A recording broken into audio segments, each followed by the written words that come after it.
Welcome back to Martins and More. My name's Maury Rutch. And I'm Spoon Phillips. And this episode's brought to you by bronchitis. No kidding. Star of such feature films as The Blob from Below Your Throat and other disgusting matinee horror features like that. But we're going to be professional, and we're going to sled dog through this blizzard of bronchitis that I seem to be suffering. How are you doing? I'm doing very well. I hope my cheery personality and my expert Martin knowledge makes you feel so much better throughout this episode. And by the time we're done, I nearly guarantee you're going to feel like $1 million. Well, Canadian perhaps, but yes, I got to say, just being around you, I haven't felt this good in minutes. So thanks. It's good to be back. And you were just on the subway. Fortunately not. Yes, I think it's that time of year. Things are going around. I certainly hope people maintain a good level of health heading out of this tumultuous year and into what will hopefully be a much better new year after the holidays. And, when it comes to this time of year, what we collectively call the holidays, I always think of that age-old carol relating to the Epiphany, which is, of course, the 12 Days of Christmas. And that we all learned when we were kids, and still at least secretly like to sing along with, and if we can even remember all 12 days, or the things that, the true love received on those 12 days. What are your thoughts of all that? I am awestruck by the timing of your 12-string reference. Our good friend Bob Gordon sent us a nice email. Can you please cover Martin 12 strings? Bob, this is your lucky day. We're going to dive into all things 12-string Martin, whether it's the oldest stuff in the book, the newest stuff that's still available for sale, everywhere in between. And I'm going to give Spoon a really fun trivia question right off the bat. Which 12-string am I thinking of? And the hint is, one of our good friends from Martin Fest showed this to us a few years back, and it's a very unique, maybe outside-the-box idea for a Martin 12-string. Before the show is over, you have to guess what that was. I think I know. By out of the box, that was the giveaway clue, because there have been a couple customized. One was customized, but not a custom order, but the other one, I think I know what it is. But yes, 12 strings, Martin 12 strings, which is, I think, fair to say, the road less traveled when it comes to Martin guitars. So we will try to take a 12-mile journey across the Martin 12 strings. Very exciting. And again, I think it is apropos of this season. There's something jangly, maybe not as jangly as the bell on my kitty's collar, but it's but there's a lot of what I call jangle, and I don't say that as a bad term, from 12-string guitars because of the special high and shimmer, might be even better name than jangle, that you get from 12 strings. For those who are unfamiliar with 12-string guitars, they are tuned basically like a 6-string guitar, but there are 6 courses of strings.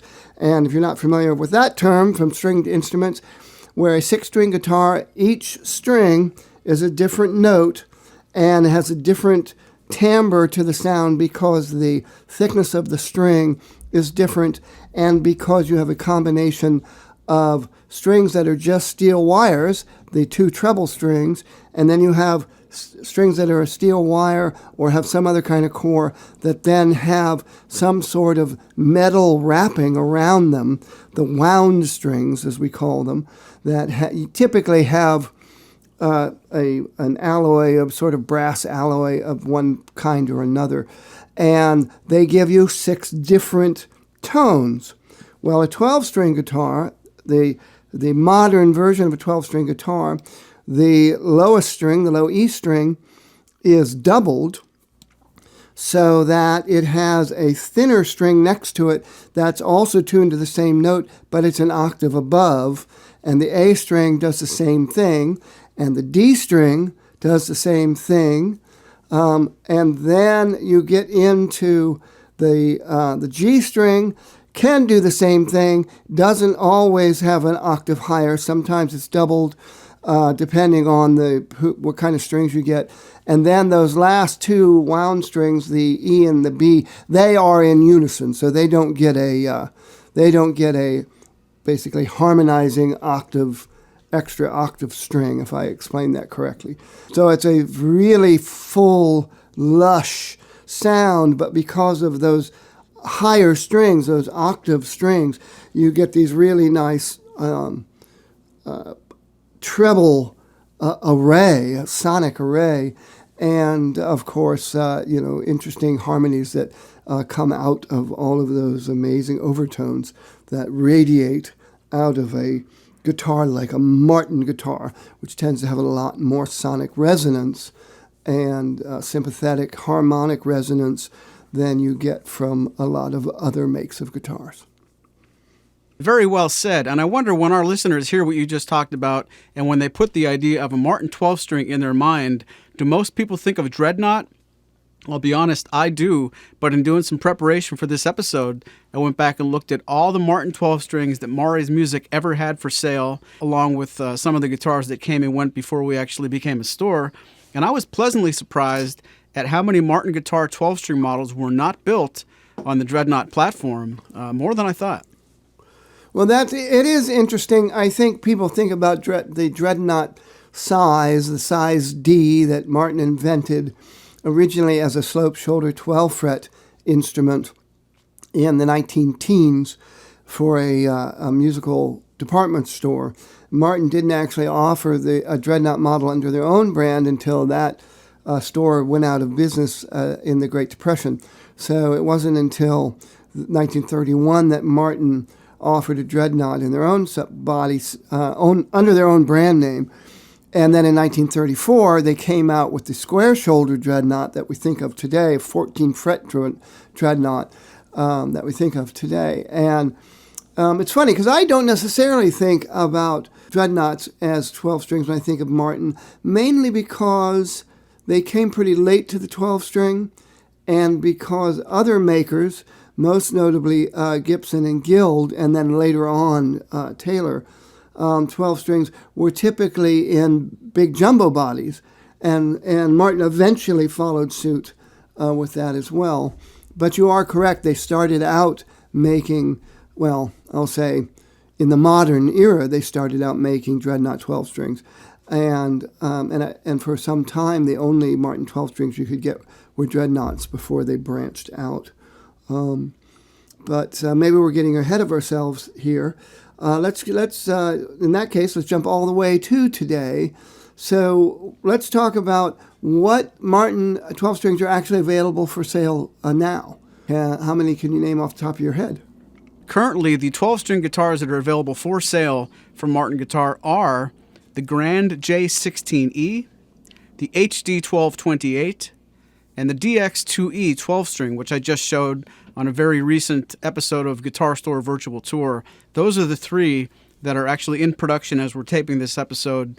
And it's funny, two of them are going to be Dreadnoughts for sure, but it wasn't very long ago that Martin made a few other models that I wouldn't call brand new, but are in the current mindset. You might find them, on the used market. But they're the three that if you want to listen to this podcast and get inspired, they're the ones you can buy brand new with warranty.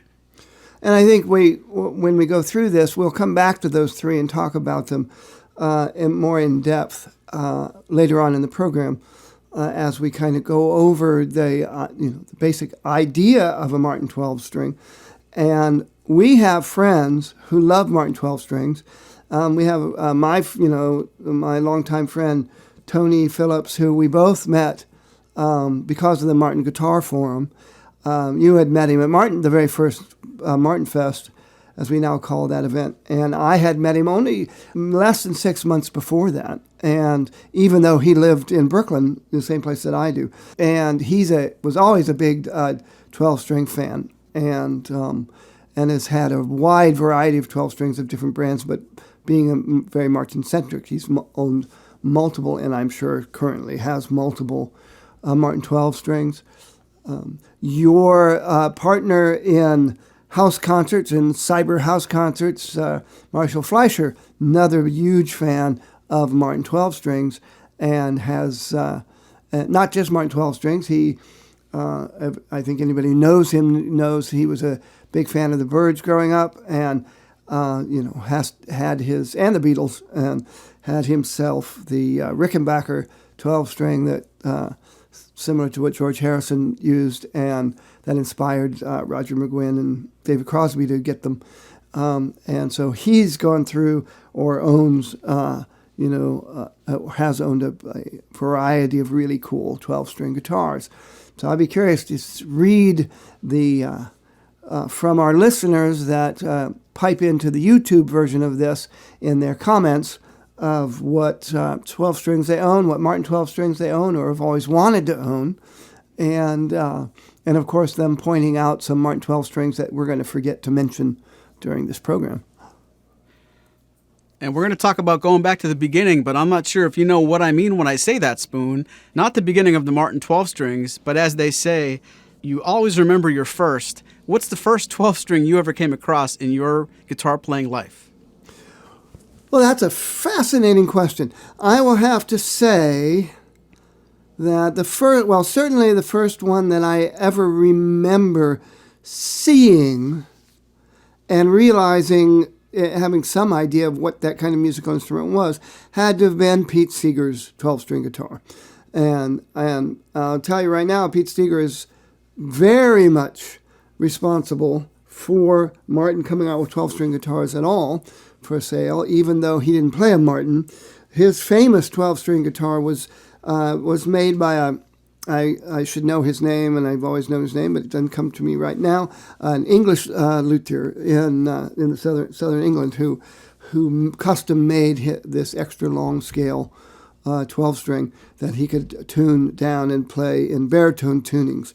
And everybody's seen pictures of it. It's got a sound hole that I remember as a kid just thought it was odd. It was like an upside-down pyramid. Then I realized that what it really looks like is a guitar pick, and I don't know if that was done on purpose or not, but it looks like a big guitar pick. But that would be it for me. What about you? Well, I was being a little more literal. What I want to tell you is the very first 12-string I ever came across and had in my hands.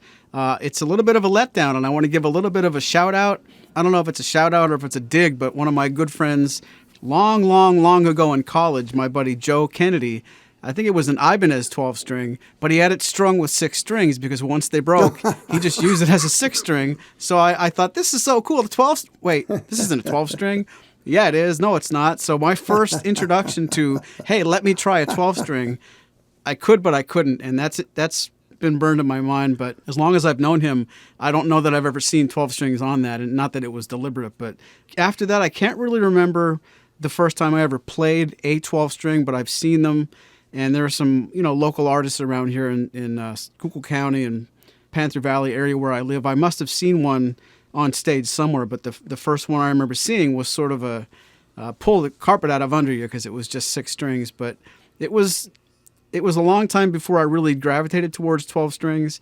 And a lot of people would ask me, how many guitars do you own? You're a music store. You must have a million. And I only really own 4 good acoustic guitars and a couple of electrics. I never did own a 12-string guitar. I've never let myself feel like I play enough 12-string music in my sets, whether I'm playing by myself or with Tim in the duo or the whole band. I never went and made that leap, so it's not fair to say I shouldn't, but I've never had to really decide too much on which one I would go after.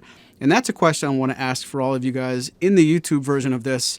What song do you think of when you hear somebody talk about 12-string guitars? I know there are got to be a million, but when I think of talking to you about this episode, I seriously think about certain songs as you're talking. I'm listening to you with all my attention, but my mind also drifts a little bit to music that really, probably can't say this literally, but it can't be made without a 12-string guitar now that specific song has become as big as it is. Certain pieces of music they just need that 12-string version. Well, I know exactly what you're talking about, but I would just like to say, in honor of that memory, hey, Joe, where are you going with that 6-string, 12-string in your hand? But for me, it would probably have to be Ticket to Ride or Drive My Car. Certainly, it was George Harrison's 12-string sound that I never knew what was making that sound, or I knew it was a guitar. I never, and I remember very clearly reading some memoir somewhere where the Byrds were up in the balcony to see the Beatles playing some theater in San Francisco, and not because of the Guild electric 12-string setup, where the one set of tuners is behind the other, they couldn't figure out how George Harrison was getting that sound, because it looked like a 6-string guitar. And I don't know if one of them had binoculars or whatever, but eventually they figured out it was a 12-string guitar, and decided that was the sound for them. So, and do you mean Rickenbacker? Yeah, the Rickenbacker 12, rather. What did I say? Did I say Guild? Sorry, Rickenbacker. Yeah, the electric Rick. And nice. So and I know I remember certainly seeing Judy Collins playing a ginormous 12-string dreadnought of some sort, when I was a kid on some TV show. They definitely were there. But I know that I definitely played somebody else's 12-string in college. I have no idea who it was. I just knew, and similar to the one that you played, it was not a high-end guitar, so it basically, you spent your entire life just trying to keep it in tune, and it was way too labor-intensive for me, though it was pretty to play, and difficult to play with a big wall of strings. If you're not used to them, it's a bit intimidating particularly if you're trying to pick out individual notes. They sound wonderful when you're doing the big auto harp strum. So they were not really on my radar that much. And later on, I started to recognize the sound as 12-string. But Gordon Lightfoot was, he was famous for his 12-string playing. Boy, I can't think of other artists right now off the top of my head, so I look forward to seeing if other people want to mention that, of what artists and what songs really stuck out to them. I think Angie by the Stones, isn't that done on one of those big Gibson 12 strings that everybody had back then that were basically tanks? They had by Martin standards, they had no tone whatsoever other than the sound of the strings. They had double X bracing to support the neck. And so they weighed a ton. I can't remember the name of the model, but I know Tony definitely had one in his youth. And then I think he ended up getting the later version that didn't have the super heavy bracing. But and this is kind of leading into when we were talking about the first ones and stuff. They were already out there and established by a variety of other makers long before Martin got into making 12 strings. So here's a quick trivia question for you. What year was the first Martin 12-string constructed? Now, this isn't one of the trivia questions we're going to wait for, because unless you're really a Martin history trivia geek, you're probably not going to get this right, because the answer isn't 1964. The answer is, if I remember correctly, 1931, when Martin took their C-size archtop and made a custom order 12-string for a dealer. It's a round sound hole archtop guitar with one of those big, odd, sort of Freedom Tower-looking pickguards, kind of floaty pickguard, but not really a floating pickguard, I don't think. And I'm pretty sure the museum owns it now. But that was the very first one. We also know from the ledgers, they definitely did a 0028 12-string in the 1930s at one point for somebody. Really? So there's definitely little oddball Martin 12 strings that were made at the factory in the pre-war era, but they're very small number of them. I don't know if any others even are in existence other than that original C2, I think it was in style 2, C2 12 string.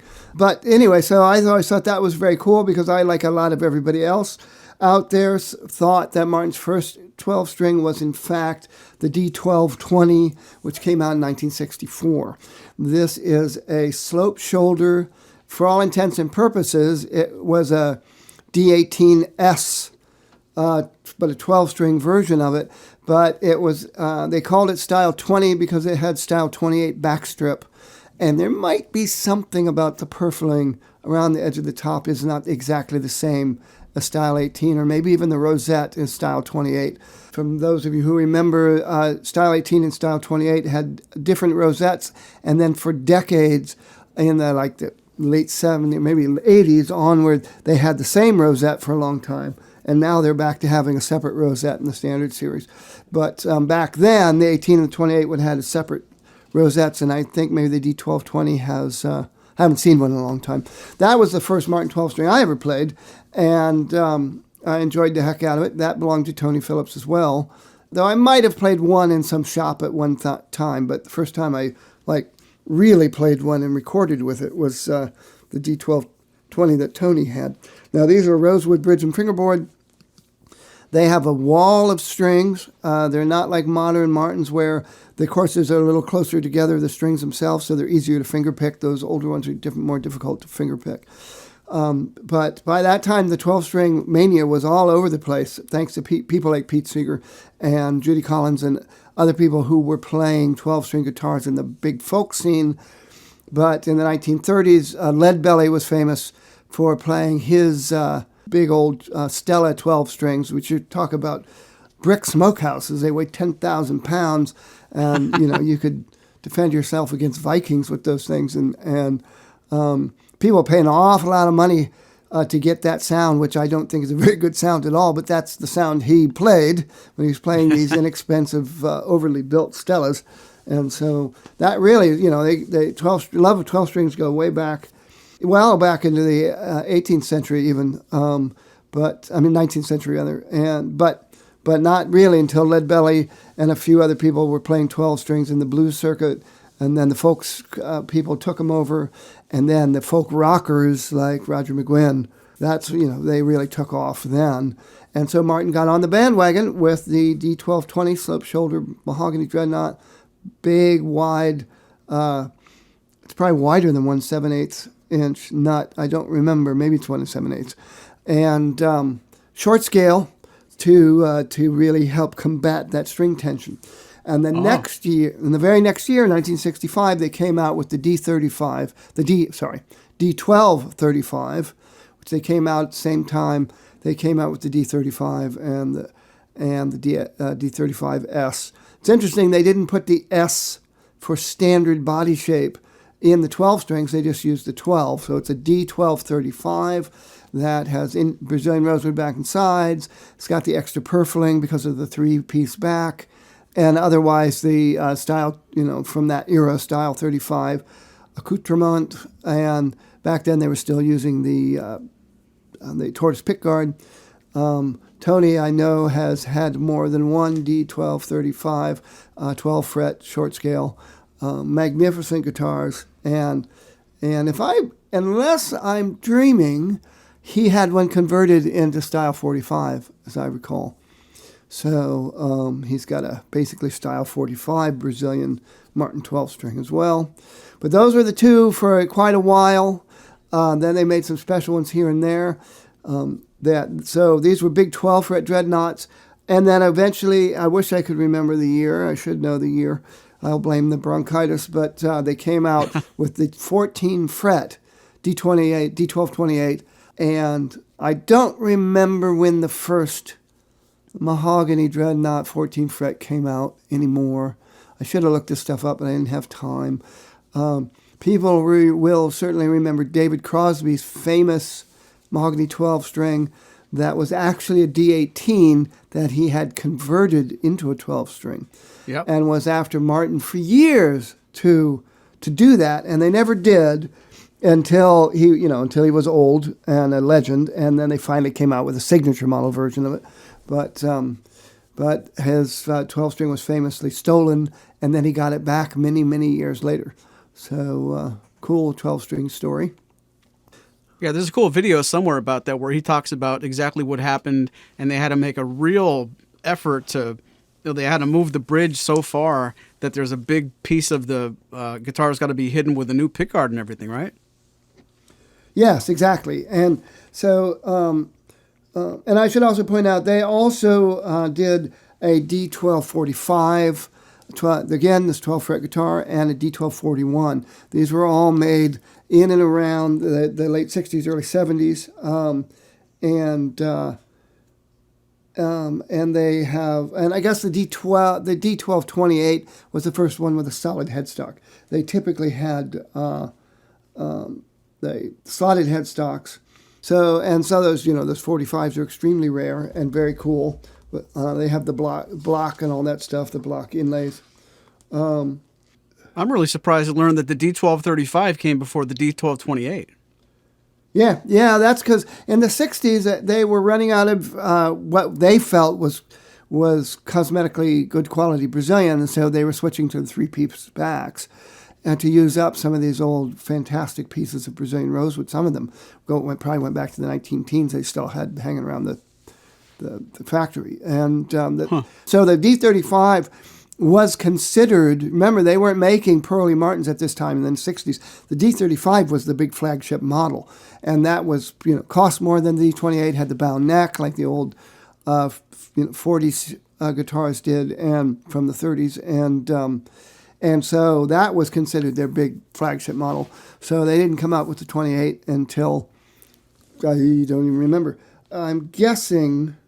Oh, no, I'm here. I just looked it up. Hold on one second. It says right here, prototype of the D1218 was 1973. And then it was sent back to being a special order in 84, deleted from the order list in 1995.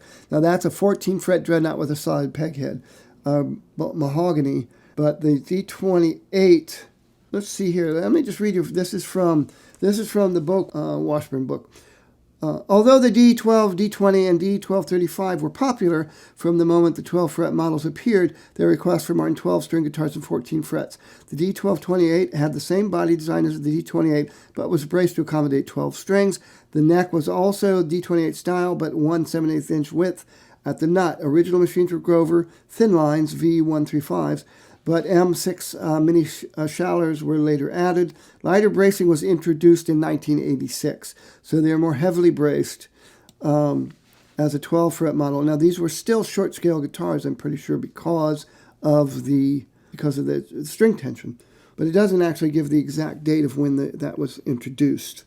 But they've done a bunch of stuff. They, I guess what a lot of people would think of D12s. With Martin, they think of the Jumbo that was done in style 40, and that was very popular. Introduced in 1985, the J40M, and M back then meant mahogany if it was attached to the... so it's interesting they have a J40M, and then they have that was the J40, and then they... Oh, no, that didn't mean mahogany for them. That meant the M body size. That was the confusion. That meant the M body shape. Remember when Chris Martin invented the J, they actually stuck M on the end of the models for some unknown reason because of the shape of the top and the back. And then they came out with the J1240, which was the 12-string that was identical to, but ebony tuners and gold tuners, okay, so that's interesting. They did call it a J1240M. Introduced 1985, dropped the M suffix in 91, got updated appointments to the neck and rosette, along with the J40 when they changed style 40 in 96, and deleted in 1997. Off the top of my head, of the ones that aren't around anymore, I think my favorite Martin 12-string is probably the J15. The J1215 or the J1512 or whatever they called them when they came out. Really wonderful, cool, warm sound, and very unique sounding instrument. And I was actually contemplating ordering a custom with a cutaway right when Martin stopped allowing dealers to do custom orders in the 15 series. So I never did get around to it. But I've never owned a 12-string, but that was the one I was aiming to own. But maybe someday. Interesting. And if you guys are listening to that and you're not sure what spoon means, you still can order a 15 series custom, but Martin's going to force you to build it with standard series construction. So it could still end up looking like a 15, but it's going to be a standard series full dovetail instrument under the hood with that price tag to follow it. So you really can't keep it in the 15 family, but you could end up with something. You can basically disguise a standard series guitar to look, sound, and smell like a 15 if you want to, but it's not going to be cheap. It's interesting. I'd gotten an email from a fella in Germany saying that he had bought a used 0015G with an extra dash. So there was a dash and then a G, and he asked me if I knew anything about it. And so I had to write him back, get the serial number. And so our friend Michael Dickinson, who, as we all know, is good friends with Robert Goetzl,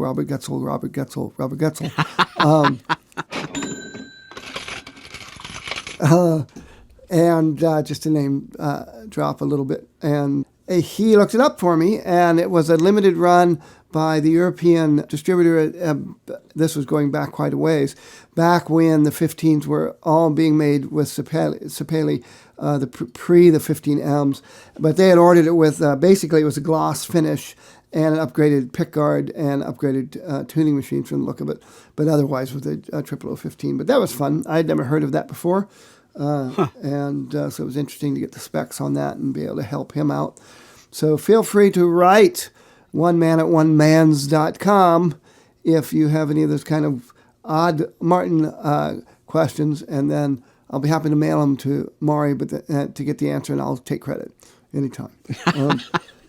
So what other interesting 12 strings can you think of that you'd like to lot to remember?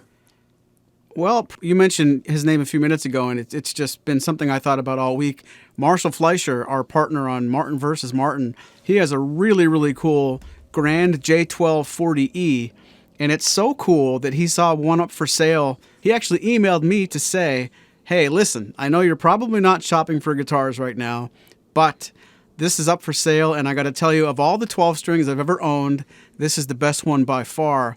And the reason I'm putting that into this program is to tell you that if you've seen Marshall play and you trust his opinion as much as I do, he had no qualms about saying the Grand J1240E is the king of kings. So he's played a lot of 12 strings in his life. He's owned more than one. He's probably owned more than one at one time acoustically, and of course, including the Rickenbackers. If he could come on this program right now and talk about it, he would gush about the Grand J1240E. It has been a while since I've played it or seen it in person, but the times I have, I mean, we've done a lot of concerts together in real life, and that thing sounds like $1 million. Well, I've got to say they are incredibly impressive, especially when you're the one playing them. They're just huge. I remember when they first came out with the Grand J body. And now the Martin Jumbo body, which was Chris Martin's idea, and the J40 was like the first thing that he came up with as a, bona fide executive at Martin, basically took the M size, the quadruple O, grand auditorium size, and added the dreadnought depth to it. And so bigger, you get a bigger bass. I always think they sound like supersized triple O's. The notes are very clear, and it's very punchy, and they're kind of gathered, and they kind of come out together, not quite in a fist, but really gathered together and very focused. And they're definitely good for people who either don't like playing dreadnoughts because they hurt their shoulder, or they're too big for them, but they still want a big body and a big bass. But also, they're not as thick and woofy in the low mids as a dreadnought. And so I think they have their own special appeal. The Grand J is a different thing altogether. The Grand J was actually taken from Martin's modern era archtop jazz guitar, and with a slight tweaking to the body shape to turn it into a flat top acoustic guitar. I've heard various things that they were more inspired by the Guild Jumbo size than the Gibson. I think in terms of cubic millimeters inside the body, they basically have the same cubic space inside, or almost the same as the Gibson Super Jumbo size, but they're not exactly the same shape. They definitely they got their own kind of unusual shape to them. But they're big guitars, and the first one they came out with, I thought, well, it won't be long before they have a 12-string of this thing coming out, because these are going to make great 12 strings, and that's exactly what happened. But yes, you can get them out there, and it's kind of a surprise they don't have them for sale, frankly.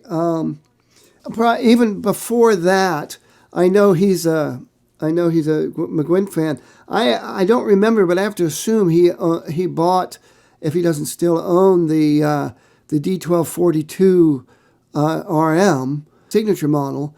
Now this was different than, and I'm not sure if I got the exact nomenclature right in terms of the model name, but it's the Roger McGuinn's first signature model.